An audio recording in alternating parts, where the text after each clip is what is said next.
Now, Dr. Soham will be talking on late visual rehabilitation in bilateral ocular burn cases by different modalities of treatment.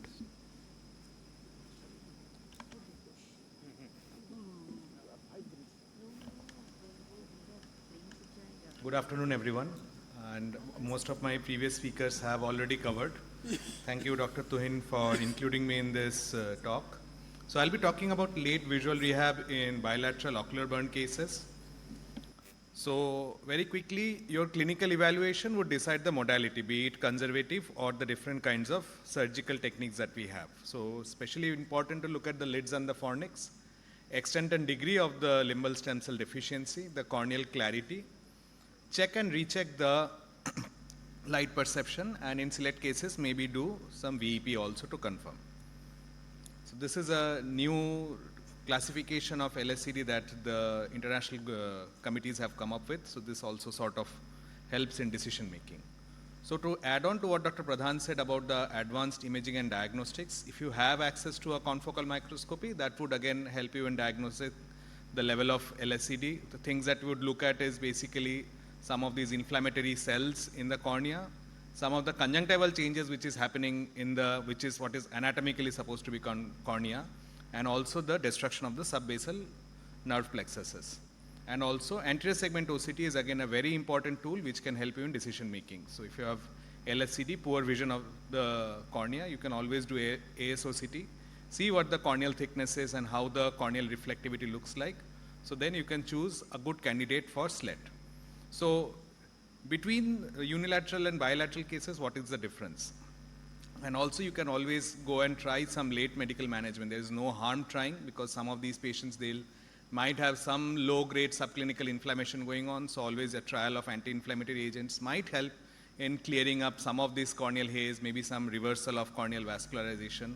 There have been anecdotal reports about the neovessels disappearing completely with topical anti-VEGF drops. So that's something worth trying. And I'm a big fan of conservative management in these cases. So specialty lenses, definitely if there is some amount of clarity, if you are able to see the pupil, give it a try. So be it scleral lenses, there are these custom fit scleral lenses, or you can partner with LVP for having access to these Boston Pros lenses. So instead of going in for all these complicated surgical things, they actually give a very good visual outcome. And also there is a therapeutic benefit. So you can potentially delay the surgical surgeries later on. So surgery begins with taking care of the lid and the fornix. That is very important. So that's something which you might have to take help of your oculoplasty surgeons if you're not confident yourself. Broadly, two categories. It can be either a tissue transplant technique or a keratoplasty keratoprosthesis procedure. So tissue transplant aims at basically restoring some amount of limbal stem cell niche or taking care of some of this LSCD and conjunctivalization. Keratoplasty and keratoprosthesis would help in clearing the media.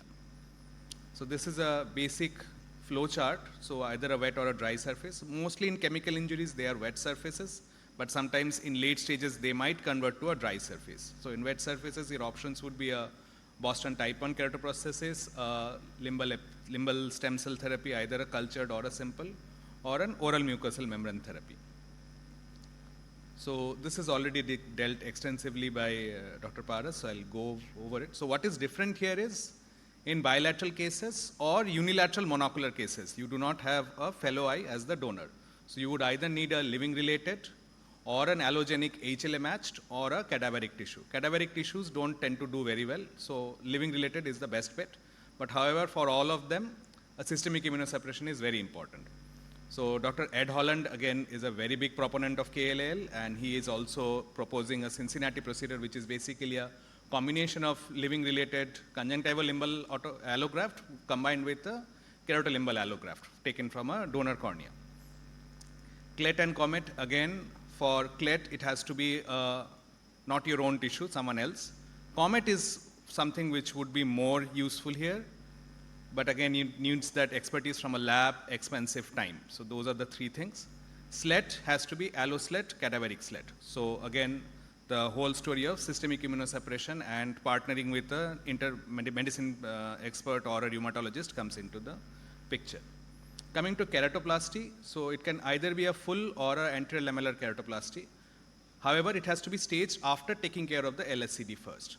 These are the grafts which are definitely high risk, higher rates of failure, higher rates of rejection, so it needs more immunosuppression. Sometimes we even do like a dual topical immunosuppression, steroid plus tacrolimus or cyclosporin plus an oral immunosuppression. Adjunct procedures during keratoplasty is very important. They have shown some of very good case reports are there. So you can push some anti-VEGF subtenons or surrounding in the host cornea, do some vessel cautery either with a YAG or with a fine needle diathermy. Topical monoclonal antibodies, this is something people have been starting looking at it at the time of surgery. You are doing a keratoplasty, push some monoclonal antibodies, adalimumab or infliximab subtenons. They actually control that immediate postoperative inflammation. And adjunct use of amniotic membrane. So these would sort of improve the outcomes of your keratoplasty. And keratoprosthesis can either be taken up as a primary or a secondary. Secondary in the sense you have done a keratoplasty which has failed, then you go on to do a keratoprosthesis. But there are a lot of, Dr. Aldave's group has looked into the outcomes of doing a primary keratoprosthesis in these cases, and the outcomes are, they're actually recommending doing it as a primary keratoprosthesis. And the model and design of keratoprosthesis would depend again on the surface wetness and the lid anatomy. So if you don't have good surfaces, maybe a type 2 or something like an LVP K-Pro might be good in this situation. So this is someone with limbal stem cell deficiency, an optical keratoplasty was done, which has failed, now going in for a keratoprosthesis. So flaring currying, very important. Measure the graft.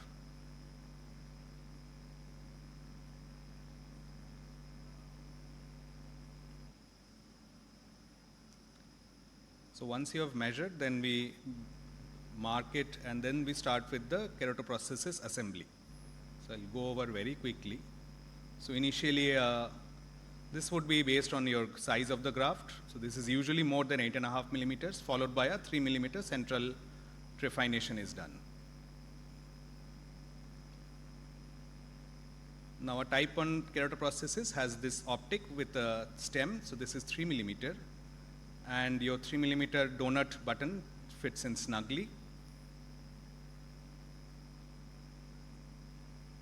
You make sure it is in place, and then which is followed by a back plate. So this is a pediatric back plate. So after the back plate is again pushed into position, then it is locked in with a titanium ring. So there are some differences in models. Some of them may or may not have a titanium ring. It's like a clip-on or a snap-on model. But that is sort of beyond the scope of this talk.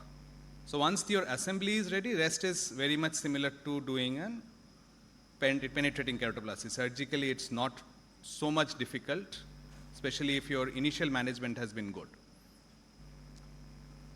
So we do that, do some trephination, put in a PMMA lens.